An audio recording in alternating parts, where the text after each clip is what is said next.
All right, Shalom. First, I can start by saying all praise to Yahweh, by Shem Shai, by Shem Karkadash, double honors to the elders and apostles that rule well, and salutations to the brothers that's doing the truth and sincerity. Now, this is a video or lesson on what's going on in California, and I guess they call it it's fire season, but in this case, this fire was started by a car, but as right now as we speak, there's like 88 fires going on, or 14 in California, but 88 throughout the whole USA, if I'm not mistaken. They're gonna show it in this video, and then I got another clip that I'm gonna add to this one, and I think it has the number on that one. But I'm gonna go ahead and play this video. So with the breaking news overnight, take a look at this map. We now have 61 uncontained large fires in 15 western states. It's an emergency. And the worst of the fires, the so-called Carr Fire in Northern California, is now growing. Okay, so it's 61 in this one. And claiming more lives. There are reports 3 more people have been killed, a great-grandmother and 2 children, and more than a dozen people are reported missing. And we're also getting a better sense of the physical destruction here. In this neighborhood, house after house reduced to rubble. The effort to contain the fires taking a toll. These exhausted firefighters taking a break on the lawn of a house they're trying to protect. There are hopeful moments to look at this. These officers saving a fawn abandoned by its mother. But overall, this is an extremely dangerous situation, especially with the heat showing no signs of relenting. We have team coverage this morning, and we're going to start with Rob, who's right there on the front lines in Redding, California. Rob, good morning to you. Hi, good morning, Dan. You heard Whit talk about the efforts to contain this blaze, and they haven't really gone too far. Still, only 5% contained, 83,000 acres burned now with this fire. You can see behind me, boy, this is what's left of 3 homes here, 3 of the 500 structures, over 500 structures that have been leveled to the ground. So not only are firefighters unable to contain this, but as you mentioned, this story taking a sad turn yesterday with 3 bodies of civilians that were found in this neighborhood, and now there are new fires burning across the state. This morning, more wildfires roaring across California, forcing more mandatory evacuations. South of Redding, another blaze igniting in Napa County. It's a race against time as residents are forced to flee their homes. I've never seen it like this before. It's just, here we go again. The governor of California and the president declaring a state of emergency. Authorities warning residents in Redding to, quote, get out with your life. You cannot predict where this fire's going next. The unstoppable Carr Fire torching over 80,000 acres, taking down over 530 structures, and putting almost 5,000 more at risk. High temperatures, intense winds, and heavy smoke creating vortices throughout the fire zone. And that smoke, so heavy, it can be seen from space. This is the southern flank of the fire. There are homes just down this road that crews have rung, set fires around it in the hopes that when the winds pick up in about an hour, the 2 fires meet and establish some containment. Firefighters trying to extend that containment zone, seen here scrambling to set a backfire before it devours a nearby home. We're seeing that help from Mother Nature is allowing firefighters to get up against the line and really put fire out. More than 3,000 firefighters working throughout the night. The fire claiming 5 lives, including a great-grandmother and 2 children. And at least a dozen more people are missing. Over 38,000 residents have evacuated. Fires still raging in Southern California. More than 1,300 firefighters continue to battle the Cranston fire in Riverside County. The smoke hangs so thick in the air, obviously it's difficult to breathe. It actually has been dimming some of the sunshine, so that has allowed temperatures to not get quite as hot and not allow the winds to blow towards town. So that's been saving at least a part of Redding, but the fire is expanding, no doubt about that, as are the advisories and the heat warnings and the red flag warnings, because the heat's going to be building. Take a look at this into the northwest. We'll get back into it for Washington and Oregon with red flag warnings and excessive heat watches there. Portland and Seattle are going to get well into the 90s, maybe touch 100 degrees. And of course, inland parts of California are going to continue to be hot, not just today, but right through the beginning part of this week with low levels of humidity. Marcy Gonzalez is also in the fire zone with more on how residents managed to survive and in some cases save their homes. Good morning, Marcy. Hey, Rob, good morning. Another example here of the utter destruction. This washer and dryer, some of the only recognizable things left at this house, and yet right next door, that home is untouched. This morning, we're hearing how that homeowner kept the fire from spreading and how others here are helping their neighbors.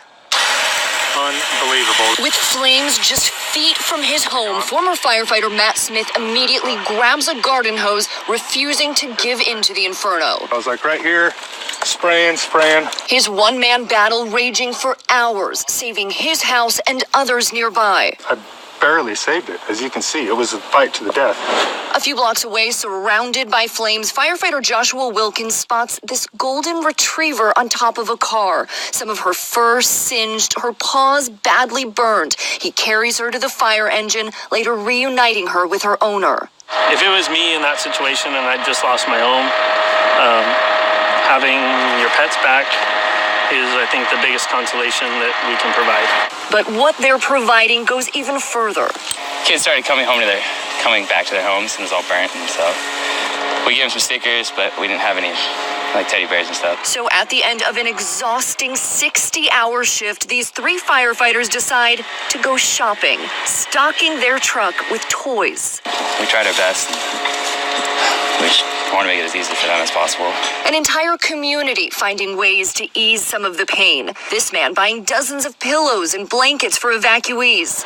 And at Mercy Medical Center, Dr. Ed Zawada coming right to work just after learning his home is among the hundreds destroyed. We lost stuff. Well, it's not so much, we still have our health, and other people here don't. That's why the scriptures say, be as pilgrims, man. Don't get comfortable in this society. Because when stuff like this happen around you, don't don't have a care for it, man. Don't be crying about it and all this extra shit, man. Just be ready to pick up and leave and move. How about some shot might have it to where you move one of the brothers, or be able to, or move one of the brothers and be able to set up shop in another city, man, depending on how bad things get, man, until you come back, until it's time for, us to flee, so. And he is one of at least 20 employees in that hospital who lost their homes but are still working these long days, coming in to treat patients, including some who were injured in this fire. Guys. Yeah, so many people selfless here, going out to help others while they themselves also need help. Incredible. All right, Marcy, thank you. Hi, everyone. George Stephanopoulos here. Thanks for checking out the ABC News YouTube channel. If you'd like to get more videos, show highlights, and watch live event coverage, click on the right over here to subscribe to our channel. And don't forget to download the ABC News app for breaking news alerts. Thanks for watching. All right. So, I'm going to go ahead and jump into the scriptures, but remember in California, they have what's called, Hollywood, so it's a good thing that shit happening out there. And a lot of it might be sacrifices, man. I'll be glad when Yahweh Shema Shah had them spirits roll through Hollywood with all them witches and witchcraft and all that extra shit, man. You wonder why they ain't been touched yet, man. Because all that, because it ain't the time, ultimately.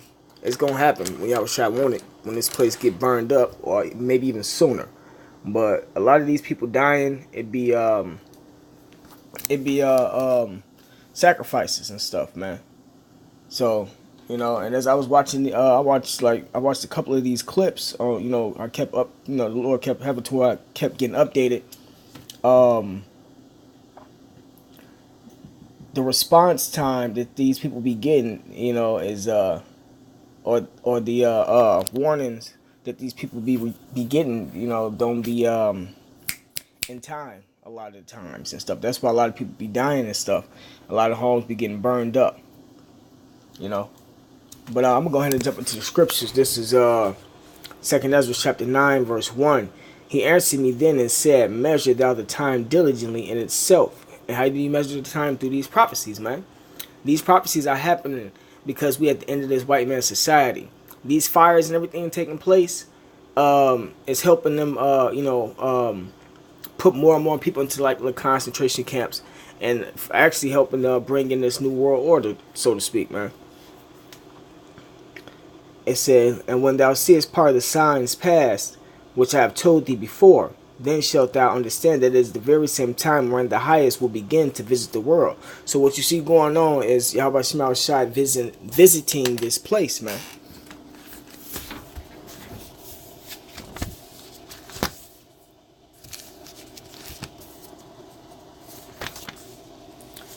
This is Isaiah chapter 29, verse 6. Thou shalt be visited of the Lord of hosts with thunder and with earthquake, and that's going on right now, and great noise with storm and tempest, and the flame of devouring fire. See, these fires are devouring California at this point in time, and not only California, you got it going on in Greece, and then you got it going on in other states in the U.S., man. So this is back to 2nd Ezra chapter 9. Verse 2, it says, Then shalt thou understand that it is the very same time when the highest will begin to visit the world which he made.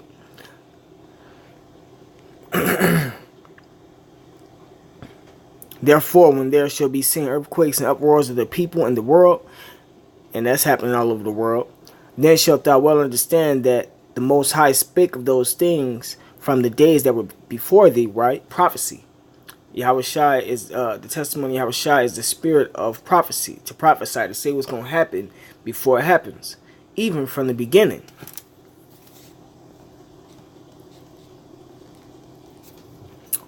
For like as all that is made in the world hath a beginning and an end, and the end is manifest. Right, so this is the end of Esau's kingdom, the end of an age, and the bringing in of our kingdom.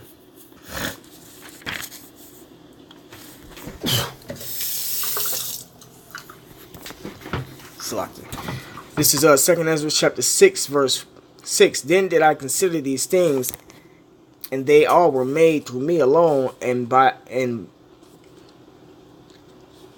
through none other. By me also they shall be ended, and by none other. Then answered I and said, What shall be the parting asunder of the times, and when shall be the end of the first, and the beginning of it that followeth? Right? And he said unto me, From Abraham unto Isaac, when Jacob and Esau were born, of him Jacob's hand held first the heel of Esau. Right, so we bringing this information out on what's going on in the world and the truth about it through the scriptures. You know, it's ending, is us holding on to Esau's heel, which is bringing down his foundation, and his foundation was built off of lies. For Esau is the end of the world, right? And Jacob is the beginning of it that follows, right? So you see it. So us rising up is the beginning of us coming into our kingdom, man. And the downfall of Esau's kingdom. That's why a lot of this stuff is happening, man. This is prophecy.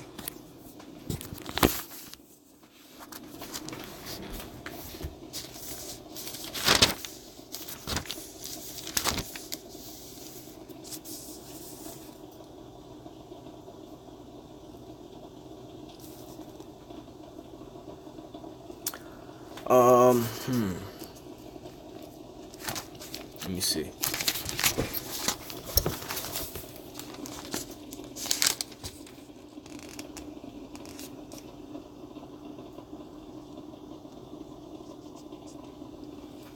Yeah, I'm gonna go ahead and end it right there.